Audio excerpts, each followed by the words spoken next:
بسم اللہ الرحمن الرحیم۔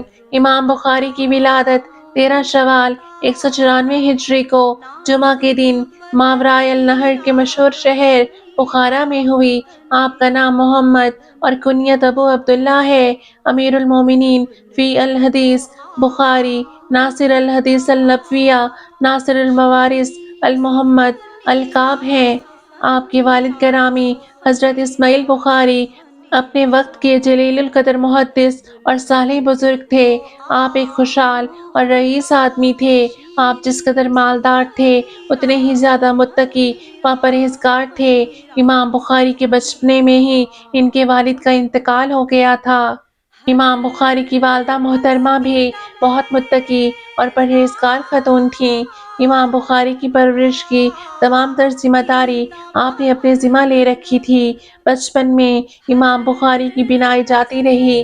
اس وقت کے مشہور و معروف حکیموں اور طبیبوں سے علاج کروایا گیا مگر دوا علاج سے کوئی فائدہ نہ ہوا۔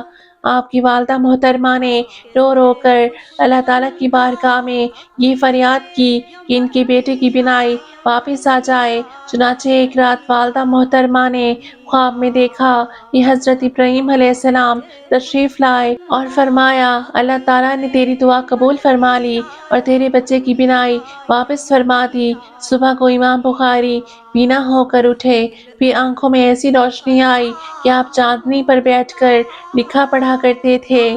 دستور کے مطابق امام بخاری مکتب میں ابتدائی تعلیم حاصل کرتے رہے۔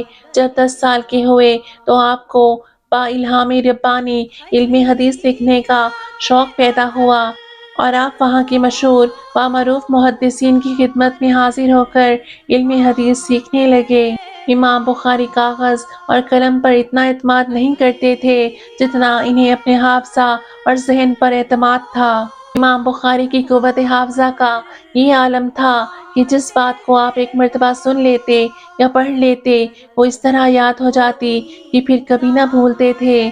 چنانچہ آپ کے ہم سبق ساتھی اسماعیل ابن حاشد کہتے ہیں کہ ہم لوگ محدثین اور اپنے اساتذہ سے جو بھی حدیث سنتے اسے لکھ لیا کرتے تھے مگر امام بخاری صرف سن کر چلے آتے۔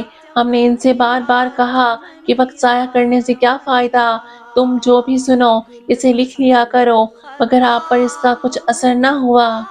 16 دن کے بعد امام بخاری نے کہا تم لوگوں نے مجھے بہت ملامت کی ہے، تم لوگ اب تک جتنی حدیثیں لکھ چکے ہو وہ سب مجھے سناؤ۔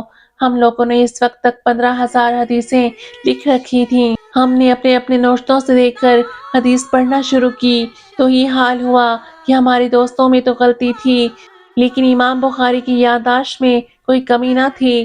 ہم نے ان کی یادداشت سے اپنے اپنے مکتوبات کی تصحیح کر لی۔ نماز کی پابندی کیجیے۔ اللہ پاک ہم سب مسلمانوں پر اپنی رحمتوں کے در کھول دے، آمین۔